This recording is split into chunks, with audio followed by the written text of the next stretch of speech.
Okay, so today we're looking at May-June 2021 question paper 11. We start from the bottom. Quite a difficult question actually. So, country has a deficit on their current account balance of payments. What would increase the size of the deficit? Okay. So essentially what we're looking at here is out of the four components, which are trade of goods, trade of services, the primary income, sorry, I nearly forgot there for a second, and the secondary income, they're the four components of the balance of payments, are basically looking for where will money be going out instead of coming in, because we've got or we're increasing the size of the deficit. So if we increase exports of services, that's going to improve the trade services, therefore it would reduce the size of the deficit on the current account balance of payments. Remember, trade of good and trade of services is the money that's going, the exports and the imports for country. Exports is money in, imports is money out. Increased international competitiveness of the goods, that is also going to increase the exports of the trade of balance of goods, so that will again reduce the size of the deficit. If we have increased numbers of visitors abroad, that's going to result in the trade of services, etc., because we're going to have more tourists coming into the country, spending more money. So the option we're left with is increasing spending on its military bases abroad, which will be contained within these sections in here. So again, just think about it. What's that doing? That's money leaving the country. And that's an easy way to think about it. So it's not going into the country, it's coming out. Therefore, it's going to increase the size of the deficit that we already have. Okay, a US car dealer agrees an import price of US $25,000 for a Japanese car, current rate.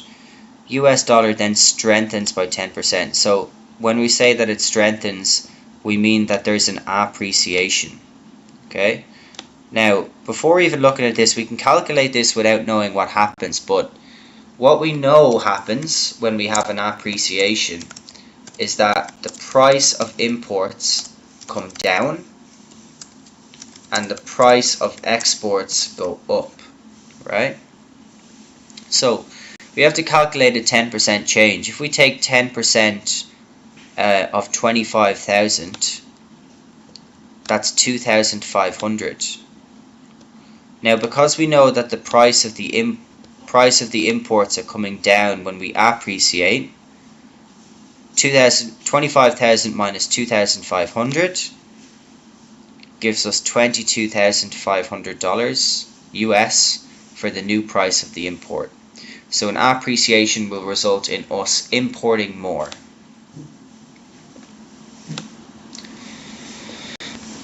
Okay, 28. Which method of production always reduces the supply of an imported good to zero? Okay. That will be an embargo, because an embargo is like a ban that we place or a complete restriction on the trade. So we're not going to allow, for example, let's say Thailand to import any goods to China. Could be due to political differences between countries why embargoes are placed. The United States has an embargo with North Korea, for example.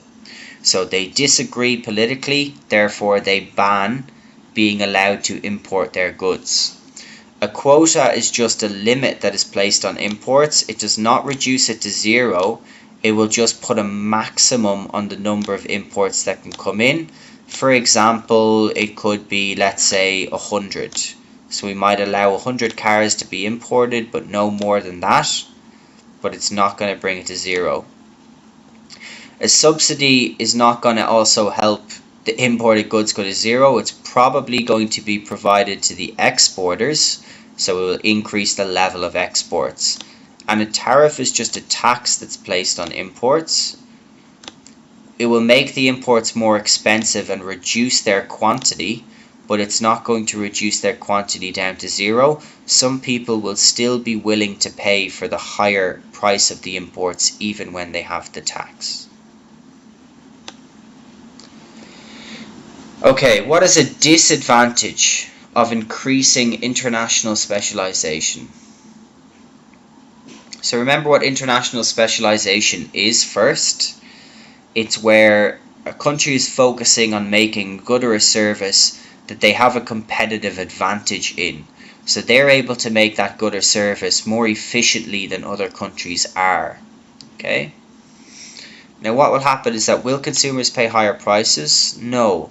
Consumers will pay lower prices for goods and services because we're able to specialize in making goods and services in our own country, and other countries can do the same. So we'll be able to import them at a lower price because the other country is more productive at making those particular products. It's also not going to result in domestic firms experiencing rising costs. They're not going to pay more for imports. They'll more than likely pay less for imports. And resources will be used less efficiently. Well, we just said that it results in resources being used more efficiently because we're only concentrating on the products that we are best at making, so we're more efficient at making those products. It may, however, make domestic firms uncompetitive, especially if they are not able to make those resources efficiently, and that might result in structural unemployment. Remember, structural unemployment is where technology advances, for example, and it means that people are losing jobs in their industries. They have to retrain, reskill to get new jobs. Okay, 26. GDP is a better measure of comparative living standards when it's adjusted for the effects of.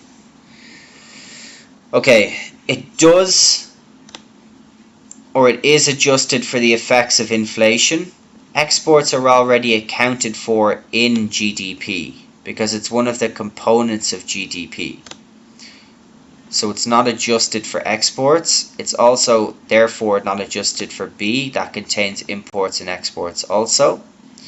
It is adjusted for population change, but we already said it's not adjusted for exports. But it is adjusted for population change and for inflation. So D is our correct answer here. Our nominal GDP is converted into real GDP, and that's adjusting for inflation. And then we have real GDP per head, which is adjusting our real GDP to the change in population, so we can accurately estimate the increase per person. Okay, question 25. The richest 60% of the population of a high-income country received an increase in income. Okay, so the top 60% are getting more money. The income of the rest of the population did not change. What happened to absolute and to relative poverty? Okay, absolute poverty, remember, is poverty where people can't afford the basic necessities, right? So food, water, shelter, etc. The top 60% can afford it, so absolute poverty is going to remain constant. However, because people at the lower end of the ladder, their income has not changed, or we haven't got that information. Relative poverty is where we feel poor in comparison to other people. Therefore, if the top 60% of the population are getting more money, if we're in the bottom 40%, we're going to feel poorer compared to our friends who are in that top 60%. So relative poverty would actually increase in this situation.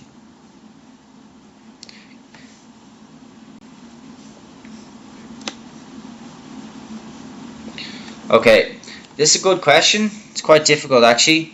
It's an unusual way of framing it. The diagram shows the birth rate and death rate in 3 countries in 2 years, years 1 and 2. There was no migration. Okay, so we know when was there a rise in population? Like we said before, the reasons why population go up is because they have a higher birth rate than death rate, or they have net immigration. But we're already told here there was no migration. So what we're looking for is a rise in population in year 1 and a fall in population in year 2. So basically what we're looking for is year 1, the birth rate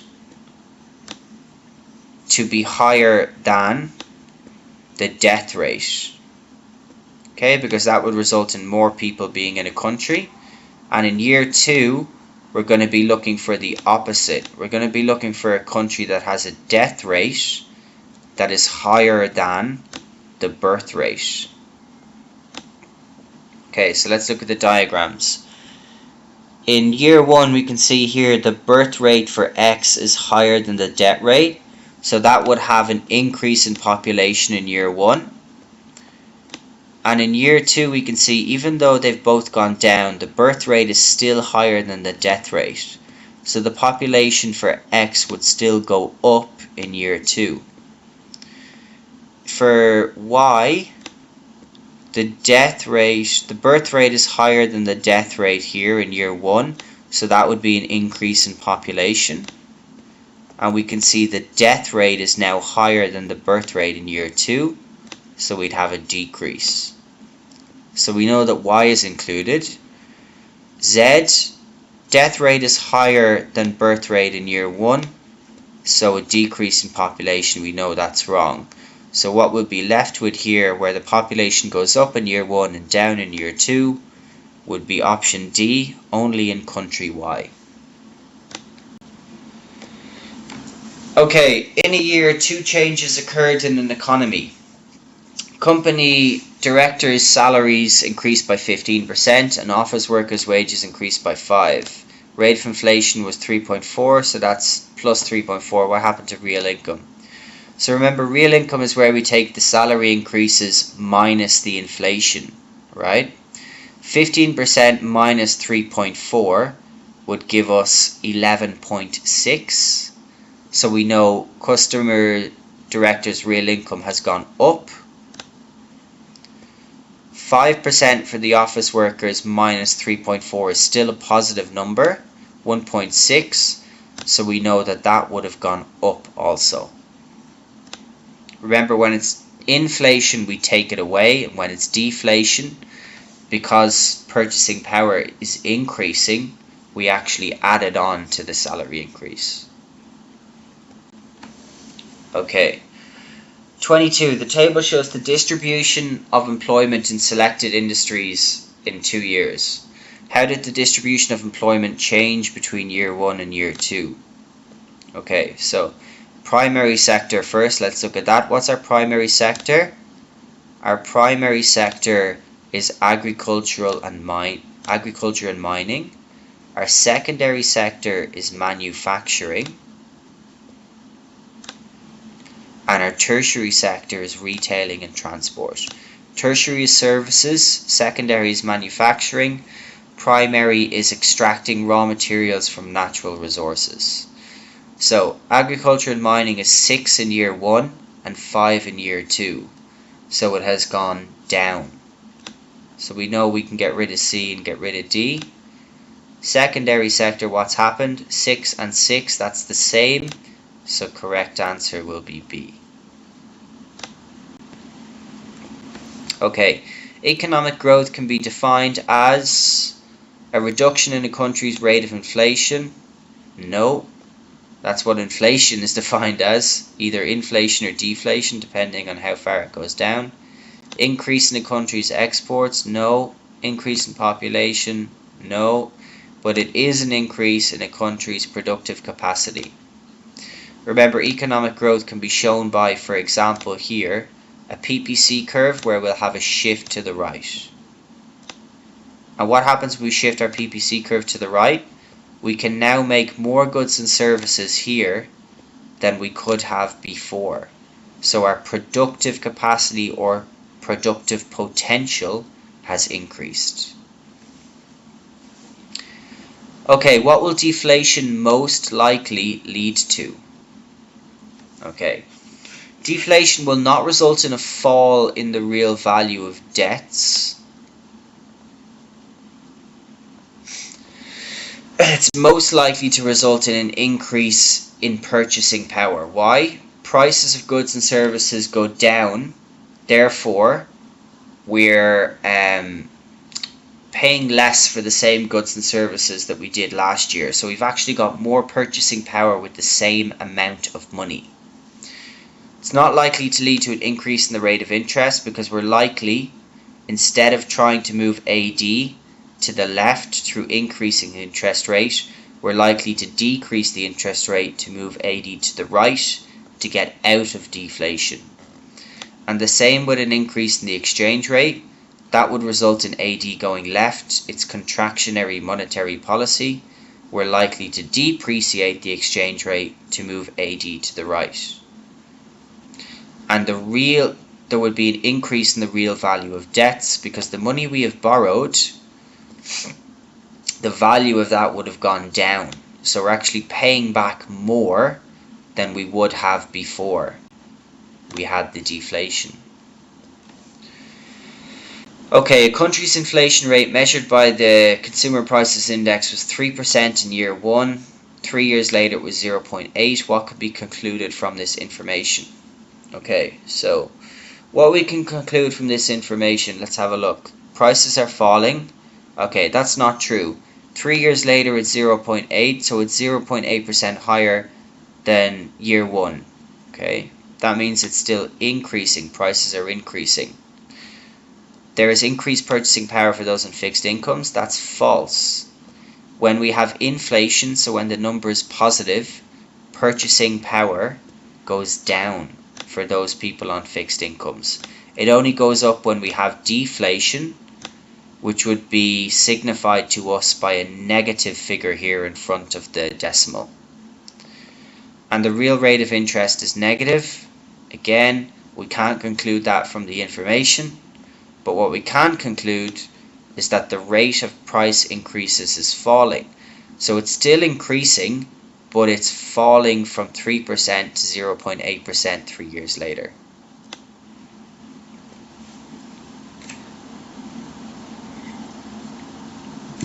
Okay, government's revenue grew 8% to 3.25 trillion US dollars. That's a lot of money. Its expenditure was reduced to 3.69 trillion. What can be concluded from this? So the state of the budget is the first thing. We need to find, first of all, what is government budget? It's revenue and expenditure calculated together. And we have a deficit if the expenditure is bigger than the revenue. And we have a surplus if the revenue is bigger than the expenditure. So here we can see our expenditure, even though revenue grew, is bigger than the revenue. So we're definitely going to have a deficit in the state of the budget. Now what's the government policy aim? So we can see they've increased their revenue and they've decreased their expenditure. So what are they trying to do? They're trying to clearly reduce the deficit that they have. So we'd be left with B as an option, as the option. Okay, interest rates are sometimes used to control inflation. Why might this policy be effective? So when we use interest rates to control inflation, what do? We move AD to the left. Okay, and what do we do with the interest rates? We put the interest rates up, because that is contractionary monetary policy. So when we put the interest rates, I'll just call I or here, up, what does that mean? That means that people that are saving money in a bank will now try and save more in the bank because the bank will pay them more money for keeping their funds in the bank. But it will be harder for them to spend and harder for them to borrow. So it's not going to affect exchange rate falling. In this case, that's incorrect, opposite direction. Investment will be discouraged, not encouraged, because we said it's harder for people to borrow, which means it's harder for firms to borrow also. And government spending will not increase, because it's a contractionary policy, so we're trying to decrease all those components of AD, but consumers will save more and they'll borrow less.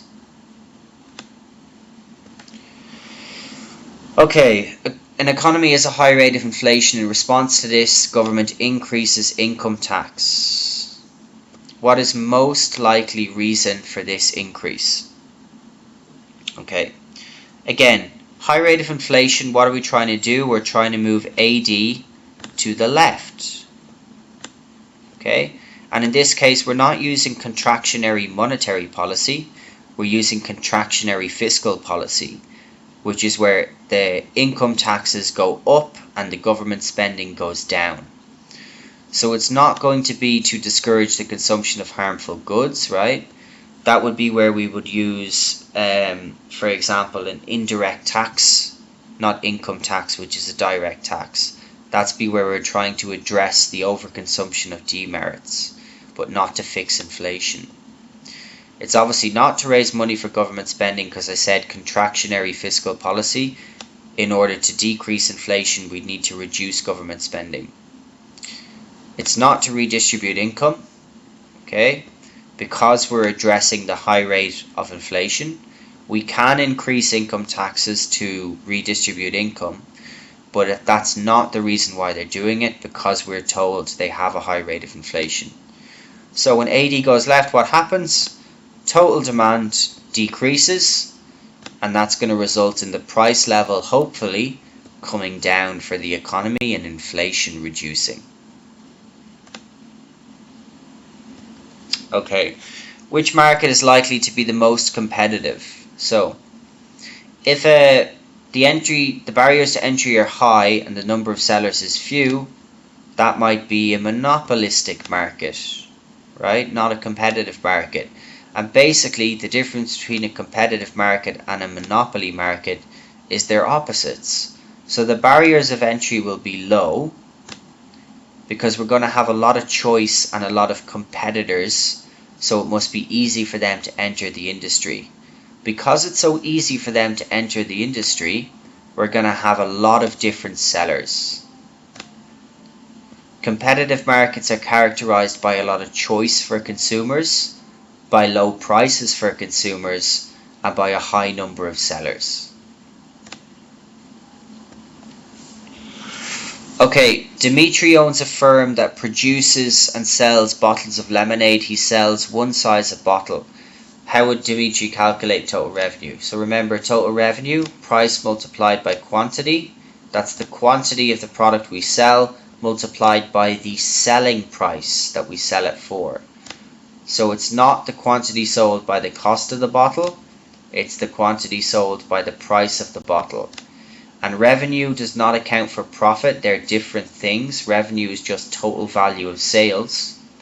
And we also obviously don't multiply the quantity by the tax per bottle. Okay, question 13. Why are many hairdressers able to operate as small businesses? Okay, so if we just come down here, let's imagine a hairdresser is a competitive market. Barriers of entry will be low, right? What does that mean? Well, it doesn't mean that there'll be long period of training, because that would result in a high barrier to entry. High scope for economies of scale, that would only exist for large businesses, right? Or it's likelier that it will exist for large businesses, because as they grow, that's how they achieve economies of scale. And there's unlikely to be high level of competition, otherwise we wouldn't have so many operating as small businesses. So the most likely option is that it doesn't cost too much for them to start their business, and it doesn't cost too much for them to keep their business running. Okay, question 12. A company mining cobalt invests in machinery to replace some workers. Eventually, diseconomies of scale occurs, so their average costs are increasing. That's diseconomies of scale. What would cause the situation? And remember, diseconomies is as we make more, as we expand, our average costs go up. So if we know that definition, we should be able to find our answer as being As we make more, average costs go up. Fewer workers are needed to produce the required product. That's going to increase our productivity, right? So how is that going to make our average costs go up? That's going to make our average costs go down, which would not be diseconomies of scale. The same with output per hour increases. Again, same thing as B, that's productivity goes up, it would decrease average costs. And overhead costs are spread as output increases, that's the same thing. If we spread our overhead costs, our total costs will be reducing and our average costs will be going down, not going up. Okay, a lot of students got this question wrong. I think it's because it's so similar to a question that was asked in 2023. It's basically the same except for what they're asking for. So we're shown a national minimum wage introduction here at wage rate of W, and the market is currently in equilibrium at X. What identifies the change in employment? So the key thing here is, right, the change in employment is shown by the difference between the level of employment at the new wage rate and at the old wage rate. So the change in employment will be represented here by OR-S. Okay? It's relating to the demand for labor. That's the actual change in how many people are employed or now unemployed. Okay? Now where students went wrong with this question was, if it said what identifies the change in national minimum wage rate or what is the result of the national minimum wage rate, it would be a disequilibrium from OR to T. Okay? But the question is asking us specifically about the change in employment. We disregard the supply side here. The change in employment is only shown by the difference between the level of employment demanded at original equilibrium and the level of employment demanded at the new equilibrium, or at the new wage rate, sorry. We'd be in disequilibrium.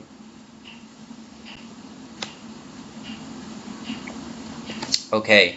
Low-income countries, fewer girls than boys become skilled engineers. What might explain the situation? Girls are only interested in low-wage jobs. No, I think the girls in my class can testify that they would like to get high-wage jobs, just like the boys would in the future. Girls do not favor heavy manual work. Okay, but skilled design engineers doesn't necessarily have to be heavy manual work, is it? In fact, it's more likely to be office-based work, which is unlikely to be manual labor. Girls have fewer opportunities to complete higher education in a low-income country would explain why more boys instead of girls are becoming these design engineers that are skilled jobs. And it costs more for girls wouldn't explain it. It would cost the same for girls and for boys both to be trained. Okay, it's expected that consumers will use less paper money in the future, we'll assume. What is the most likely reason for this? Now, can't really study for this, guys. This is just common sense. Why is that? Well, we can see around us, what do we use? We use Alipay, we use Weixin. I basically never carry cash in me anymore. And why?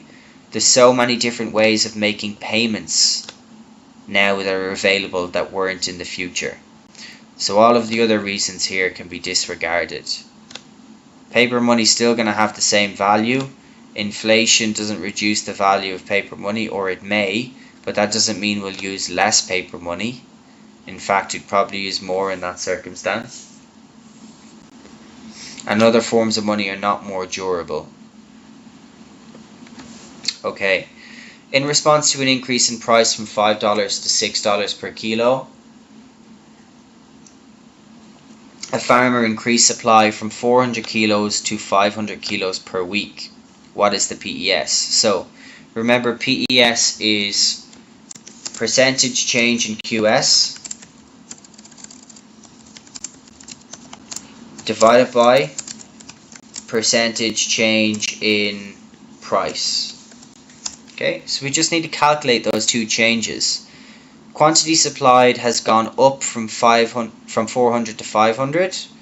So 100 over 400 to calculate our price change in quantity supplied. What's that going to give us? That's going to give us 25%. Okay, now our change in price, we've gone from $5 to $6 per kilo.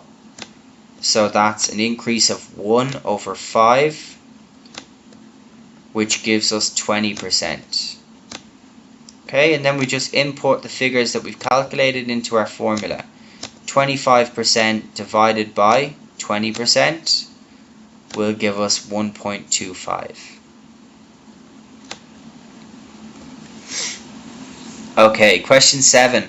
A customer tailor has 4 customers for her range of suits. The table shows the yearly demand for the suits that she makes. What price should be charged to maximize revenue? So this is pretty simple. Revenue is total sales. Selling price multiplied by the quantity sold. We already covered that in a previous question. Therefore, all we need to do is add up the number of customers that are buying the suits and multiply it by the selling price. So if we start at the bottom, 1,100 multiplied by 3, that's going to be a total revenue 3,300.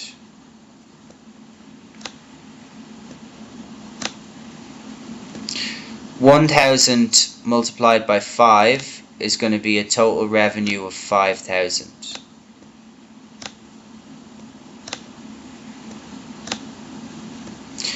$900 multiplied by 7 will be 6,300. And 800 multiplied by 5, 7, 9, and 9 by 8, 7,200. There's our total revenue there. So we can see that our total revenue will be highest when we have a selling price of $800. Okay. Question 6. What is an example of an external benefit from an individual cycling rather than driving to work? Okay, so remember, external benefit is a benefit that a third party receives. So they are not involved in the consumption or the production of whatever it is that we're talking about. And in this case, we're talking about cycling. So anything that's associated with cycling, we can get rid of. Okay? Higher cost of building bicycle lanes, therefore, is not an external benefit. They are involved in the production and the consumption of that. Improved physical fitness, they are involved in the production and the consumption. Lower cost of cycling, they are involved in the consumption or production. However, if we reduce congestion for other road users, they are not involved in the consumption or production of individuals deciding to cycle rather than driving, but they do get the benefit of it as third parties, as there'll be less traffic on the road for other people. Okay, question 5. What is an economist's definition of a market? Okay, so remember, economists define a market as a place where a system that enables individuals and firms to buy and sell goods. Okay, now the ones that are wrong here, there's nothing to do other than to go look at the definition of a market. It's given at the start of the demand chapter in Unit 2. It's in the first couple of slides. Okay, so the other places may possibly be markets, right? But they're not an economist's definition of the market, which is what we need to know. Okay, what's included in microeconomics? So remember, microeconomics, study and behavior of individuals, firms, and individual markets. So, calculation of national income and expenditure, that's a macro topic. It affects the whole economy. Effects of a change in exchange rates on the trade balance of an economy. Again, that's a macro concept. It affects the whole economy. Factors leading to demand pull inflation. Inflation, deflation are both macro concepts. They affect the whole economy. But the effect of an increase in the price of a good or service will affect individuals, households, firms, or an individual market. Okay, it will not affect the whole economy. Therefore, it's a microeconomic concept. Okay, a country's infrastructure was damaged by a natural disaster. Before the disaster, the country was producing at point Y. On the PPC, what point represents the country's production immediately after the disaster? So the thing we need to remember here is if we shift to the left, we've had a decrease in the quantity and or the quality of resources. And if we shift to the right, we've had an increase in the quantity and or quality of resources. When we move along the point on a PPC curve, it just represents opportunity cost as we decide to reallocate resources. So we know that it can't be A and it can't be B because we're told that we've had a natural disaster, so we haven't been told anything about reallocating from capital to consumer, etc. So if we have a natural disaster, what's that going to do? Common sense should tell you that's going to decrease the quantity and or quality of resources that would have been destroyed in the natural disaster. Therefore, we would shift inwards onto point D. Okay, this one has been quite quick actually. So a builder spends 1 hour traveling to and from work. He works 40 hours per week for $200. He's given a choice to work 50 hours a week for an extra $75. What's the opportunity cost? Opportunity cost of the next best alternative given up. So if he decides to work an extra 10 hours, he's gaining $75. What is he going to be giving up? He's not going to be giving up the ability to increase his purchasing power. That's going to be a benefit of working the extra hours. He's not going to be giving up additional time traveling to and from work. He will still go to work once a day and from work once a day, and it will still be an hour. So there'll be no change there. He's not going to be giving up increased hourly earnings of $7.50 an hour. That's what he's receiving from his decision. But he will be giving up 10 hours of leisure time. Okay, and finally, question 1. Which statement about the factors of production is correct? Capital is a finite resource and includes savings in banks. Enterprise is limited in supply and includes office workers. Okay, so capital does not include money. Okay, so that's wrong. Could be a financial resource, sure, but it's generally equipment or machinery, etc. Enterprise limited in supply, yeah, sure, that might be true. Does not include office workers, it's the owners of a business. So office workers would be labour. Labour is a human resource, that's true. Does it include pensioners and children? Well, I hope not, because labour would only include people who are of working age, right? Generally aged between 18 to 64. Pensioners and children are not labourers because they're not part of the workforce. They're still in school, they're too young to work or they're too old to work if they're a pensioner. So we're left with D. Land is a natural resource and includes trees and fish. That is true. Okay, I hope this helped. Feel free to contact me on WeChat or email if you need any further explanations on any questions.